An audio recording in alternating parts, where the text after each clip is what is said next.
Hello, friends, and welcome back to Malicious Compliance Stories.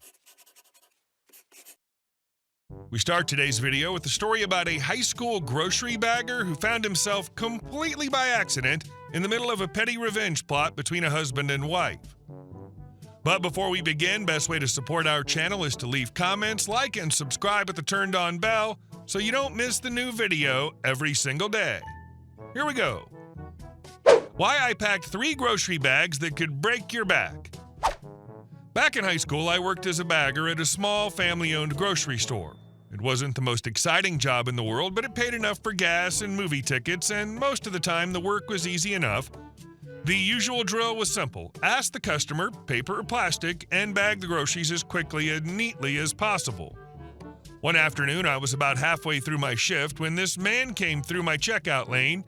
He was probably in his early 40s, wearing jeans, a t-shirt, and an expression that screamed, "Bad day." His cart was loaded to the brim. I'm talking full cart, no space left, not even in the little rack underneath. He gave me a tired nod as he pushed it forward. "Paper or plastic?" I asked, grabbing a handful of paper bags and getting ready to do the usual mix of lighter bags. He looked at me dead serious. "I'd like double-bagged paper, and I want you to make each bag as heavy as you can." That wasn't something I heard every day. Usually people wanted bags as light as possible or asked for double bagging so nothing would break. But to be told to go heavy on purpose?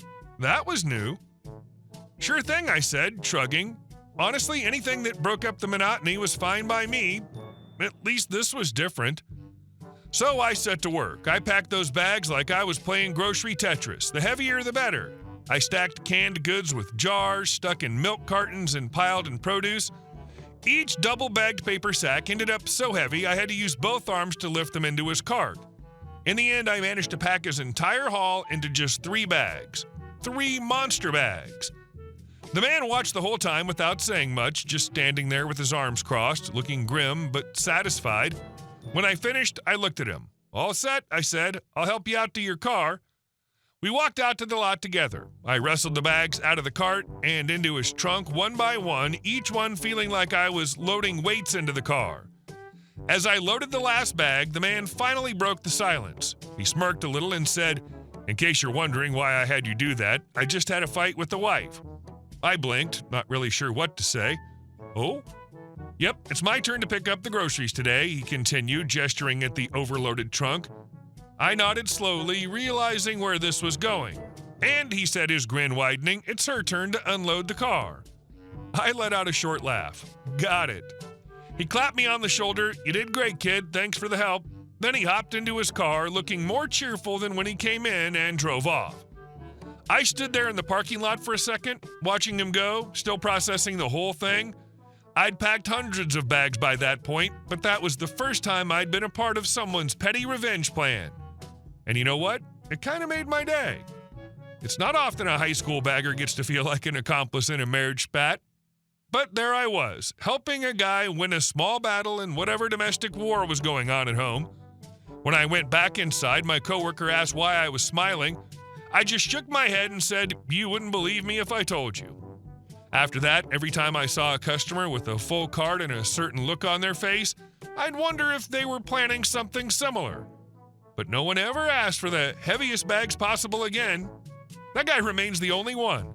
And the story still makes me chuckle whenever I think about it. Funny thing is, it's the same weight either way. If it's a dozen bags or just 3 bags, his wife will be carrying in the same amount. I guess with 3 bags, there's the psychological torture of her thinking, "Wow, just 3 bags," and then seeing how heavy they are. But then with a dozen bags, there's the psychological torture of having to bring in a dozen bags and make multiple trips to the car. And our second story. I taught my uncle to not harass delivery drivers. To put it simply, my uncle is a complete waste of biomatter. The man's 52 years old and still manages to act like a nosy, entitled teenager. We share a driveway, unfortunately, and that shared space has been the source of more headaches than I can count. But lately, he's developed a new, baffling habit, harassing every single delivery driver who shows up at my house.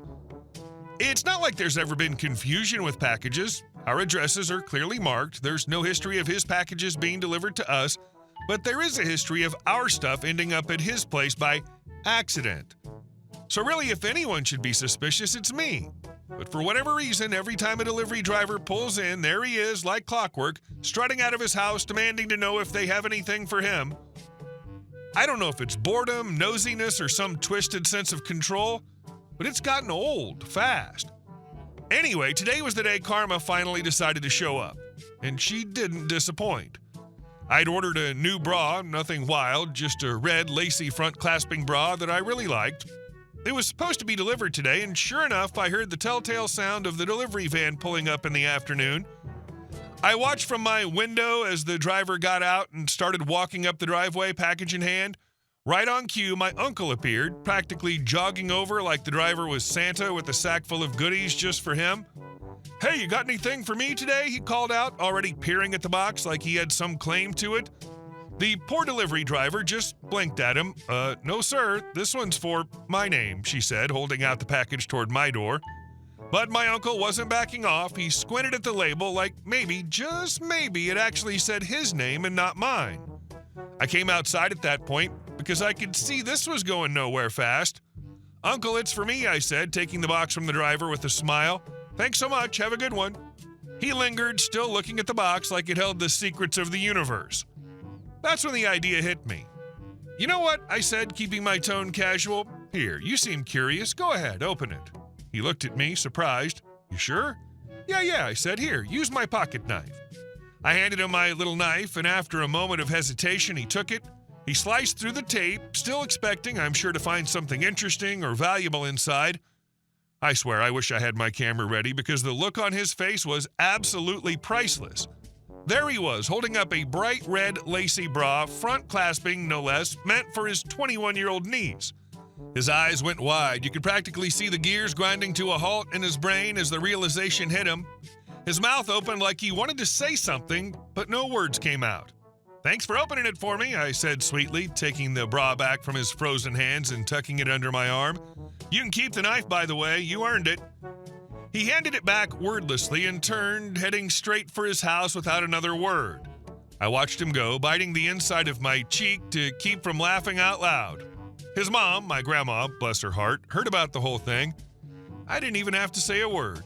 Somehow, she found out and absolutely chewed him out. She's 78, but when she's mad, she might as well be 30 again. She let him have it for embarrassing himself, for bothering the delivery drivers, and for generally acting like a fool.